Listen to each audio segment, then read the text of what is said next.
Andito na naman tayo mga ka-idol. Meron tayong bagong kaibigan mga ka-idol na sobrang bait mga ka-idol. Isa nating ka-idol, manlilibre daw siya ka-idol dahil medyo kumita-kita si idol eh. Ayan siya oh. Ayan mga ka-idol, ayan siya oh. Manlilibre, ayan oh, nilibre tayo. Yan ang tama mga ka-idol, mababait na tao.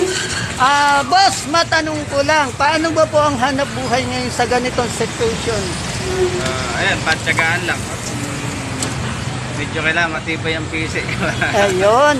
Kaso, katulad ngayon mga ka-idol, pandemic, hirap talaga, walang gaanong customer. Pero habang umiikot si ka-idol, parang umiikot din ang buhay niya. Di ba ka-idol?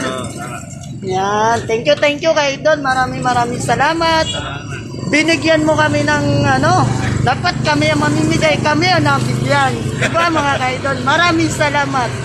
Anong pangalan natin ka-idol? Jomar. Yun, si Idol Jomar. Sige mga ka-idol, shoutout sa inyo. Kain muna kami.